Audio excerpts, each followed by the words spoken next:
ახალი კანონი საჯარო სამსახურში დასაქმებულებისთვის რეგულაციები დღეიდან ამოქმედდა. ამიერიდან საჯარო სექტორში სრულ განაკვეთზე მომუშავეებს აღარ ექნებათ უფლება სხვა საჯარო სამსახურში ანაზღაურებადი პოზიცია დაიკავონ. ცვლილებები ხარჯების ოპტიმიზაციისა და საჯარო სამსახურის გამართული მუშაობის უზრუნველსაყოფად განხორციელდა. რეგულაციების დარღვევისთვის ასევე გათვალისწინებულია სანქციებიც. რა გამონაკლისი არსებობს და რა შემთხვევაში შეძლებს მოხელე ორ ან მეტ საჯარო დაწესებულებაში მუშაობას. დესი ვარდოსანიძის რეპორტაჟი.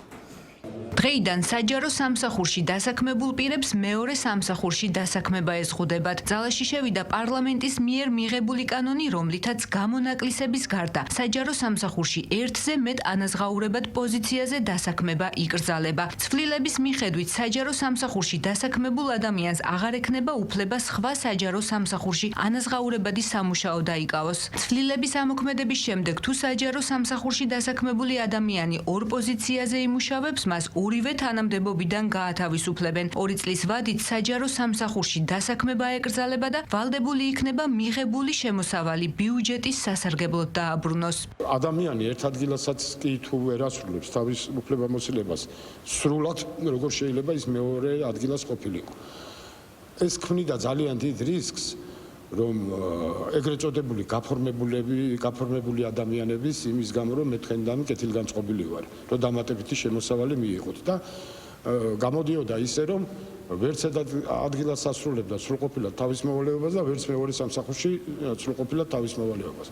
გარკვეული გამონაკლისები დაშვებულია თქვენიცით და რა თქმა უნდა ეს სამართლიანია. იმ შემთხვევაში თუ საჯარო სექტორში ხართ დასაქმებული ან რომელიმე სახელმწიფო სიფში, სახელმწიფო ორგანოს ან მუნიციპალიტეტის მიერ დაფუძნებულ აიფში ან ისეთ საწარმოში, რომლის წილს 50%-ზე მეტ სახელმწიფო ორგანო ან მუნიციპალიტეტი ფლობს ორ სამსახურში მუშაობა შეგეზღუდებათ. მაკონტროლებელი ორგანო ანტიკორუფციული ბიუროა, რომელსაც შეუძლია საჯარო სექტორს ჩამოაშოროს, დააჯარიმოს ან გააფრთხილოს პირი, რომელიც კორუფციის შესახებ კანონს დაარღვევს.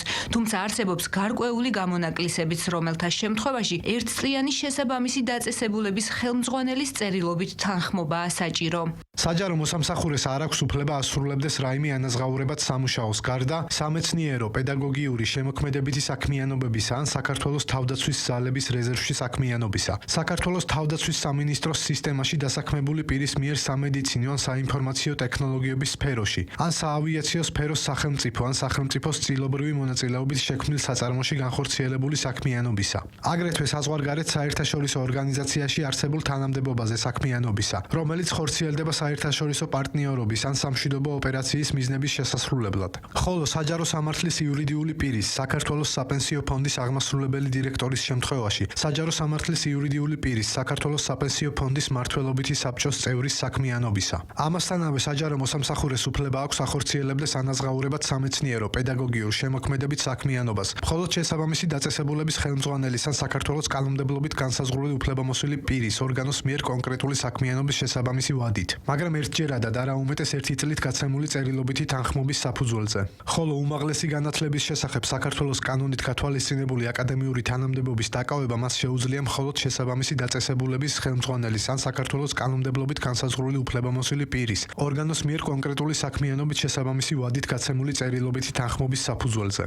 რას ემსახურება ეს გადაწყვეტილება და რატომ გახდა კანონის ამოქმედება საჭირო? ამის შესახებ პრემიერ-მინისტრმა ვრცლად ისაუბრა. ირაკლი კობახიძის განცხადებით, კანონის მეშვეობით ხარჯებისა და კადრების ოპტიმიზაცია მოხდება, რაც საჯარო სამსახურის უფრო გამართულად მუშაობას უზრუნველყოფს. მისი თქმით, აქამდე არასწორი პრაქტიკა იყო ჩამოყალიბებული, როდესაც ადამიანები ერთდროულად სრულ განაკვეთზე რამდენიმე სამსახურში მუშაობდნენ. პრემიერის განმარტებით, თუ ორ ან რამდენიმე სამსახურში მუშაობის მიზეზი დაბალი ანაზღაურება, შესაბამის პირებს ხელფასი უნდა გაეზარდოთ. თქვენ მოგახსენებათ, რომ პირველ სახელმწიფო საწარმოებში, თუმცა არა მარტო სამინისტროებშიც, კადრების ოპტიმიზაციის ხარჯზე ჩვენ უკვე დავზოგეთ 60 მილიონ ლარზე მეტი.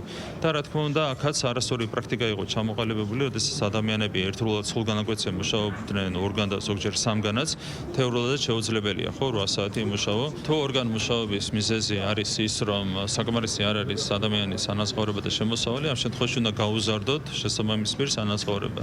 არის რა თქმა უნდა დეფიციტური პროფესიები და არის შემთხვევები, როდესაც საჯარო სამსახურში ანაზღაურება ვერ პასუხობს ბაზრის მოთხოვნებს. ხო, ასეთ პირობებში ჩვენ ფიქტიურად კი არ უნდა დავასაქმოთ ან ხელოვნურად ორგან და სამგან, ამ შემთხვევაში უნდა შევთავაზოთ ბაზრის მოთხოვნების შესატყვისი ანაზღაურება. ქართულ ოცნებაში განმარტავენ, რომ ქვეყანაში საჯარო სამსახურში ქაოტური მდგომარეობა იყო, რაც ქმნიდა იმის რისკს, რომ სხვადასხვა პოზიციაზე გაფორმებული პირები ნაკის რვალდებულებას ხარისხიანად ვერ ასრულებდნენ, რაც სხვადასხვა სფეროების განვითარებას აფერხებდა. მათი განმარტებით, ახალი ინიციატივით მილიონობით ლარი დაიზოგება და შესაძლებელი გახდება, რომ ერთი სამსახურის ანაზღაურება აქამდე არსებული ორი სამსახურის ანაზღაურების შესაბამისი გახდეს. ოპოზიციაში კი გადაწყვეტილებას სკეპტიკურად აფასებენ და განმარტავენ, რომ ეს არის ბრძოლა საჯარო მოსამსახურეების თავისუფალი ნების წინააღმდეგ. მე მესმის, რომ მეტი ხელფასი ყოველთვის ჯობია და საკმარისი ის, რაც დღეს ქვეყანაში არის, რა თქმა უნდა, ყველგან ვერ არის საკმარისი. სწორედ ამიტომ არის პოლიტიკა, რომ ხელფასების მატება პრაქტიკულად ყოველწლიურად მოხდეს, საჯარო სამსახურებში უნდა იყოს მაღალი ხარისხის შესრულება დაკისრებული სამუშაოსი და მე ვფიქრობ, რომ ეს ზოგადად ქვეყანასაც გააძლიერებს და ეკონომიკურ შესაძლებლობებსაც. ეს არის ამ შემთხვევაში ბრძოლა საჯარო მოსამსახურეების თავისუფალი ნების წინააღმდეგ. განსაკუთრებით ამ კანონში შეტანილი იმ პუნქტის გამო, რომელიც ითვალისწინებს ხელმძღვანელი პირის წერილობით თანხმობას, რაც ნიშნავს იმას, რომ გარკვეულ შემთხვევებში მას ექნება, ასე ვთქვათ, დისკრეციული უფლება, ვისაც ჩათვლის საჭიროდ მისცემს პარალელური მუშაობის საშუალებას, ვისაც ჩათვლის საჭიროდ არ მისცემს პარალელურად მეორე სამსახურში მუშაობის საშუალებას.